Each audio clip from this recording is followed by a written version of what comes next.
Father Jess, ang ating parish priest dito sa Mahal Birhen ng Lourdes ng parokya, at ang ating pura paroko naman sa Nuestra Señora del Pilar, Father Ramon, Reverend Carlo, ang mga bumubuo sa ating mga tagapaglingkod sa dalawang parokya na nagsasani puwersa sa karangalan ng ating mahal na ina, ang ating Mayor, Leila Muñoz, ang ating pong Vice Mayor, Charmaine Sibug, ang ating pong Congresswoman, Gina Garcia, ang ating Barangay Captain, kanina na-meet ko po siya sa harap, no?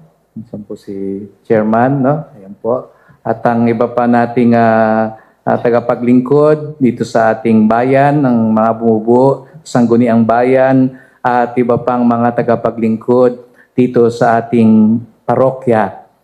Bagamat talagang bukas pa ang masabi nating kapistahan, pero ngayon pa lang at natitiyak ko nung nagsimula pa ang nobenaryo ay damang-dama na natin ang kagalakan at pagpapasalamat sa karangalan ng ating Apo Pilar. Kaya tayo ay nagdiriwang at ngayon ay nagtitipon dito. Kaya hindi naman siguro premature na batiin ko na kayong bawat isa ng maligayang kapistahan, Happy Fiesta.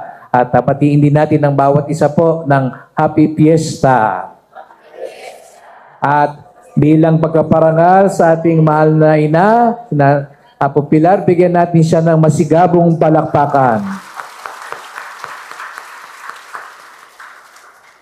Ako po ay natutuwa na makasama po kayo ngayong umagang ito. At sinasabi ko nga sa mga pari na nagkataon, at siguro iyon ay pinagkaloob ng Diyos na sa aking unang taon bilang obispo ay nagkasabay-sabay lahat ng mga pagpaparangal natin sa mahal na ina. No? Ang Nuestra Señora del Pilar, ang Nuestra Señora del Rosario ng Orani. No? Kaya sabi ko, salamat po sa pangunawa, salamat kay Father Ramon na sabi ko, hindi ko maaring hati-hatiin ang sarili ko. Kaya ngayon ay nandito na po ako sa inyo upang makisama at makigalak. No? Mamaya, ang mga kabataan din naman ng diocese magkakaroon din ng Grand Rosary Rally for Peace. At ito'y para din sa ating mahal na ina. Kaya makita natin na nag-uumapaw ang pagmamahal sa Kanya dito sa ating Bataan. Na sa bawat sulok ng ating lalawigan ay damang-dama, no? Ang pagmamahal sa Kanya. Kaya ito ay patnubay na ipinagkaloob sa atin ng Panginoon.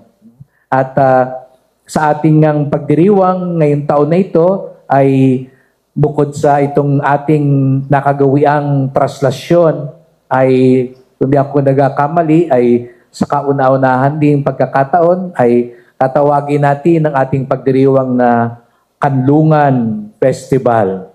Kaya ito ay sumasalamin pa rin sa malalim at mainit nating pagmamahal sa mahal na ina. At itong ang bansag nating kanlungan ay pagpapaalala sa Kanya at pagpapaalala din sa atin. Kanlungan, napakagandang salitang ginamit para sa ating pagdiriwang, sapagkat hindi lang ito tungkol sa saya at kagalakan, kundi ito'y tungkol din sa bukasyon at misyon. At kung meron mang isang nagkanlong, ay walang iba kundi ang mahal na ina.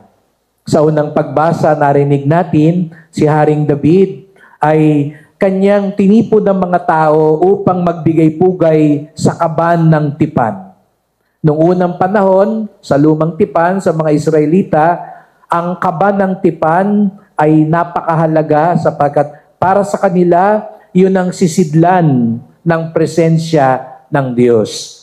Kaya nga't sa atin, sa simbahan, pinaniniwalaan natin na ito ay anino, ika nga. Ito ay paunang tanda sapagkat narinig naman natin sa Ebanghelyo, nang dumating ang Anghel Gabriel kay Maria, inalok niya si Maria kung tatanggapin niya ang misyon na maging ina ng manunubos, maging ina ni Jesus.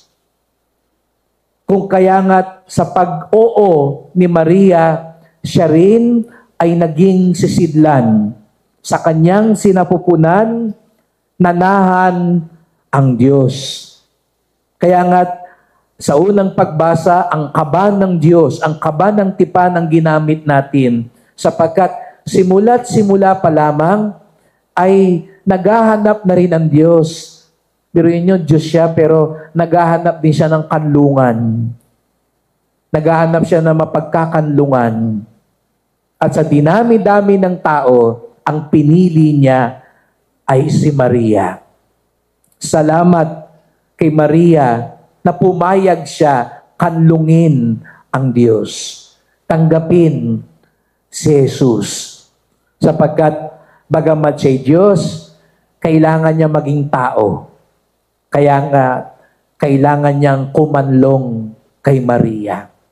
Kaya nga, tuwing makikita natin ang imahe ni Apo Pilar, makita natin kanlong niya ang batang si Jesus.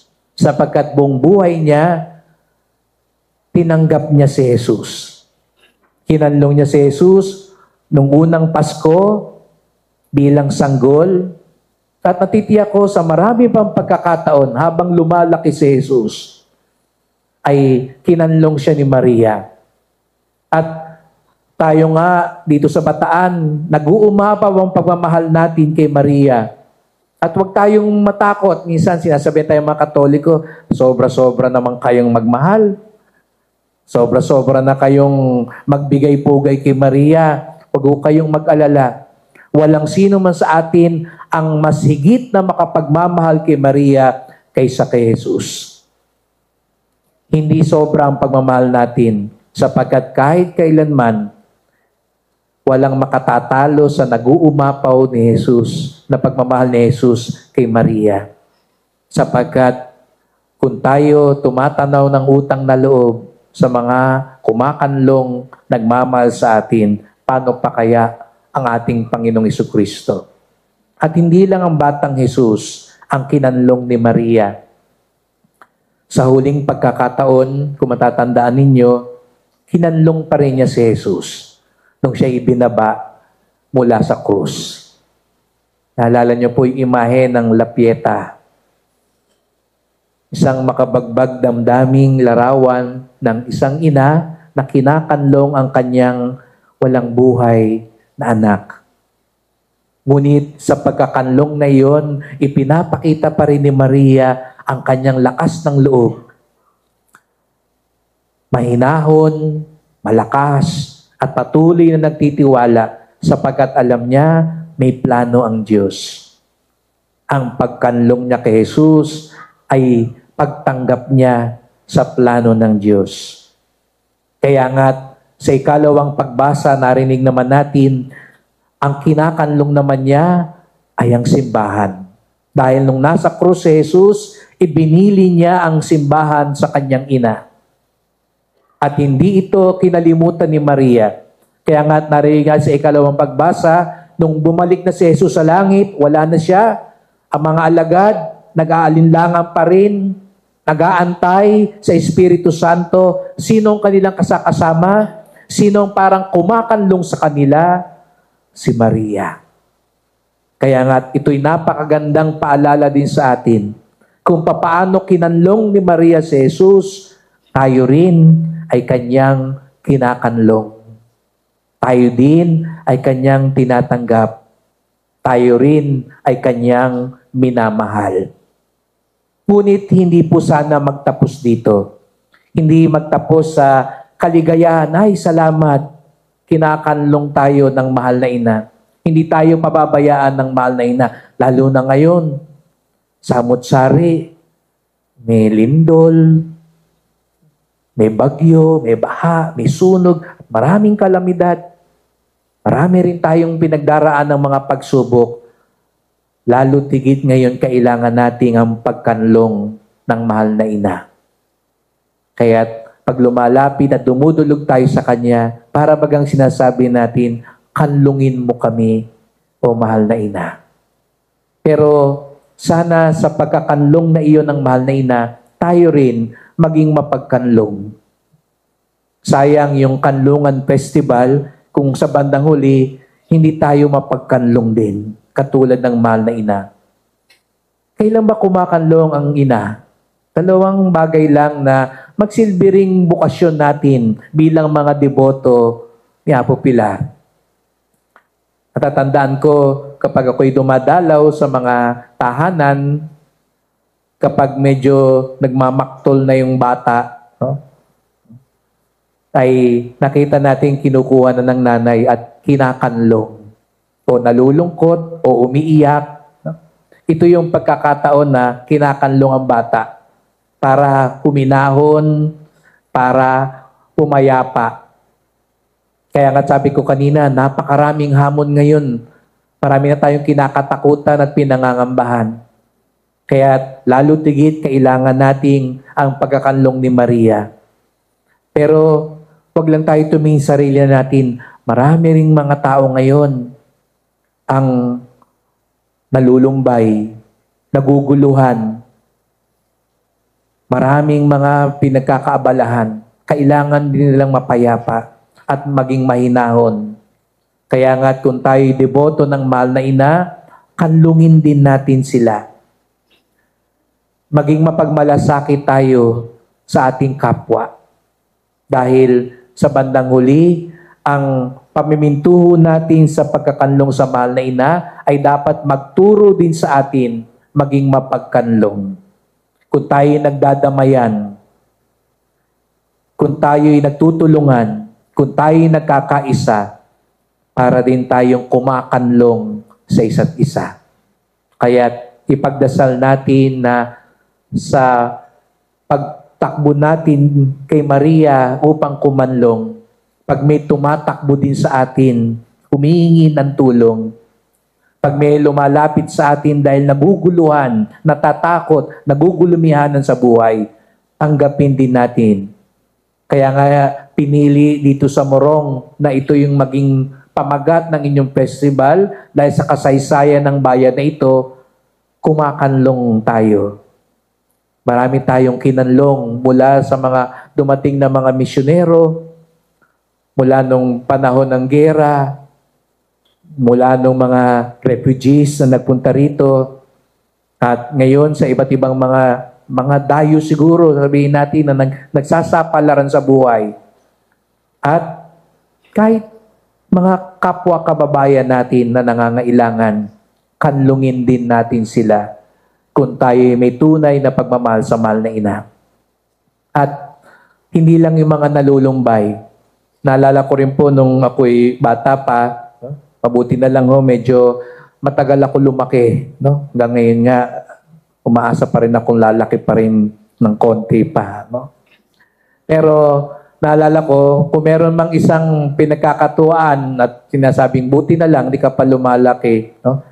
Ay lalo na kinakandungo ako sa sasakyan. Sabi ng nanay ko, maliit ka pa, kala nila bata ka pa, kandong ka na lang para makatipid. No? Diba? Ganun tayo minsan, kumandong ka na lang para isa lang ang bayad. No? O di naman ay siksika na, pero nagmamadali na kami. Kaya isa lang, pagsisilip kami doon sa jeep, naalala ko noon, sabihin, isa lang ang pwede. Sasabihin ng nanay ko, ay, ano naman, kakandong ito. Kaya makakasakay. Kaya kung hindi kakasya o nagtitipid, ay kinakandong. Di ho ba ganun din ang naging papel ng mahal na ina? Dahil sa kasalanan ng tao, hindi tayo makasasakay sana papuntang langit. Dahil sumuway ang tao sa Diyos, hindi tayo makakabiyaheng langit. Kaya nga, nung panahon, mula nung kay Adan at Eva, hanggang bago dumating ang Panginoon, sabi nga nila, nakapinid ang kalangitan. Walang makapupunta, walang makakabiyaheng langit. Mabuti na lang sa pagkakanlong ng mahal na ina. Kinanlong niya si Jesus, kinanlong din niya tayo. Ngayon, pwede na tayong makapasok upang patuloyin ng Diyos sa kanyang kaharian. Yung mga walang kakayahang Yung mga hindi kaya, kung hindi kaya, sabi mo, hindi kayang mamasahe, hindi kayang makaupo dahil puno na isasantabi.